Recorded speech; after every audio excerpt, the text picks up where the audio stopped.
Welcome to the Daily Horror Habit Podcast. I'm your host, Jay Krieger, bringing you daily reviews of current and classic horror movies for your twisted pleasure. Be aware that these reviews and discussions may include spoilers. And as always, I hope you enjoy. You guys gonna do it tonight or what? Stop! The hell was that? What does he want? Can we help you? Well, maybe we're on his property. I'm gonna turn your lights off.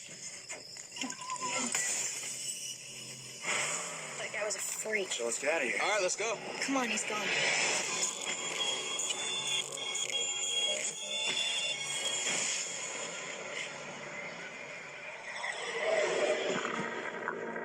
Is anybody? No, nobody. Hello? I don't think anyone's here. Hey, was that house of wax? It is wax. Literally. This is weird.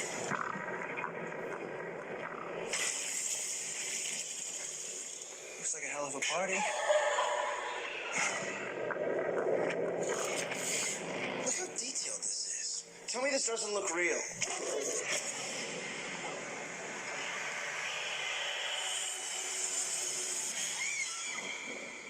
They're saying that that's a real person underneath. They're all wax, everyone. Please, somebody! Today's installment of Tubi Tuesday, in which I highlight a film currently streaming on Tubi TV, takes a look at the disfigured slasher horror of 2005's House of Wax. I do my best to approach each movie I watch with an open mind.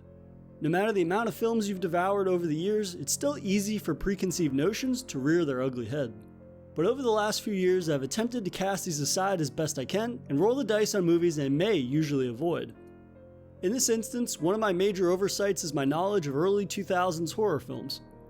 Something that I've been slowly but surely making strides to rectify recently, and at the top of my list was House of Wax, which is finally available thanks to Tubi. Though as soon as I sat down to watch it, I was immediately skeptical of its nearly 2-hour runtime. A majority of slashers are give or take a tight 90 minutes, the perfect amount of time to establish plot, characters, and deliver a litany of bodily harm. So how does this slasher remake fare with its elongated runtime? Let's find out. 2005's House of Wax serves as the directorial debut of director Jaume Collet-Serra, who would go on to direct other horror films such as Orphan and The Shallows before helming the upcoming DC superhero film Black Adam. House of Wax is actually a remake released 52 years after the 1953 film of the same name starring Vincent Price, and released 72 years after The Mystery of the Wax Museum, which the film was conceptualized from. Despite its history with these two films, Collet-Serra's film shares almost nothing to do with either one, other than the House of Wax setting. House of Wax begins familiarly enough. A group of teens set out on a road trip to attend a football game, but become stranded in a ghost town that isn't quite what it seems to be. Though soon after arriving, the town's two sole occupants go about ensuring the teens are added to their extensive collection of wax sculptures. So, I do need to get this out of the way up front. House of Wax is an obscenely bloated movie. It takes a good 40 minutes to get through laborious exposition of forgettable characters and their fractured relationships, which amounts to adolescent lunchroom drama. Of the lot, Alicia Cuthbert as Carly makes for a fine final girl who outshines her co-stars with minimal effort. In regard to the cast, one of the rather catty recurring dialogues I was reading online was how atrocious Paris Hilton was in this supposedly, though these comments were mostly just tearing her down rather than her actual performance. If anything, she sells one of the best kills in the film. And now for a brief intermission. If you've been enjoying this episode of Daily Horror Habit, please take a moment to subscribe to the show on your preferred streaming platform or leave us a review on iTunes. And thank you for your continued support, and I hope you enjoy the remainder of today's horrifying episode.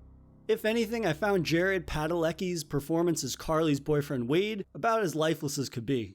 And despite my qualms with the pacing and the characters, and for as bloated and lifeless as the film can feel at times, House of Wax never becomes unwatchable. It's uninspired to the T, hitting every cliched narrative beat you could imagine to a certain extent, but it never borders on let's turn this off. There's just too much of it at times that, had a good 25 minutes of this been cut, it would make for a fantastic 90-minute slasher. Because let me tell you, House of Wax delivers one hell of a nasty slasher with some terrific set design. Early on, Carly and Wade explore the town's main attraction, the House of Wax Museum, which is, you guessed it, literally a house made from wax. The museum is reminiscent of a bygone era with its 60s inspired set dressings as well as an abundance of cobwebs and creepy wax sculptures positioned throughout the building. But early on, Carly senses that something isn't right. Aren't wax museums supposed to display figures resembling famous people and not average Joes? We learn that the killers waxify their victims in their creepy gothic subterranean workshop, covering them in searing wax before positioning them above in the museum. There's an especially chilling scene where we see the killer's latest victim, bound to a chair with metal poles screwed into their desired positions, before dousing them in wax. The dark and disturbing set design gives the world of House of Wax a foreboding sense of scuzzy dread, not unlike the Texas Chainsaw Massacre's farmhouse or Tourist Traps museum. And while House of Wax definitely draws tonal and gruesome inspiration from both of those films, its attention to graphic practical kills puts it in a league of its own in this regard. All manner of Achilles tendons are severed, heads decapitated and impaled, and digits are severed, giving this slasher the savage bite it needs to make a name for itself. Given how jacked up the pacing of the film is, each instance of violence is shocking, given just how laborious the build-up to each instance can be. Which actually kind of works, while never actually justifying this thing being almost 2 hours long. But it isn't just that the kills are gruesome, but that some of them are unique to House of Wax's premise, making them even more chilling. In one scene, a friend stumbles upon the now waxified version of his friend, to which he remarks how lifelike it looks. As he prods, pokes, and picks at the wax sculpture's face, he doesn't realize that he's flaying the flesh from his very much alive friend's face. There's no moaning or screaming, just a single tear rolling down Wade's cheek as his friend accidentally continues to shred his face. It's brief, but graphically memorable moments such as this allow House of Wax to be more than just a series of familiar slasher-styled kills. A handful of moments are tied to its unique premise and the killer's sensibilities, which the viewer learns about in more detail by exploring their trauma. The film ends on a wonderfully chaotic note that sees our two remaining survivors fighting for their lives while trying to escape the now melting wax museum.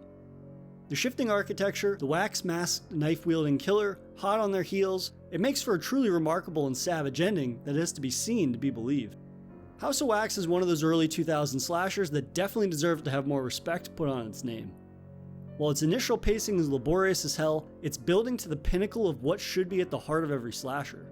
Great practical kills with a creative spin, something that House of Wax does remarkably well. So, if you're in the mood for a slasher, definitely check out House of Wax while it's streaming on Tubi TV. And that'll do it for another installment of Daily Horror Habits' ongoing Tubi Tuesday segment. I'll see you guys tomorrow for another daily horror movie review, and next Tuesday for another Tubi TV offering. If you enjoyed this episode, please subscribe to Daily Horror Habit on your preferred streaming service, and follow the show on Instagram at Daily Horror Habit and on Twitter at Daily Horror Pod for episode updates. Thanks again for listening, and I'll see you guys next time.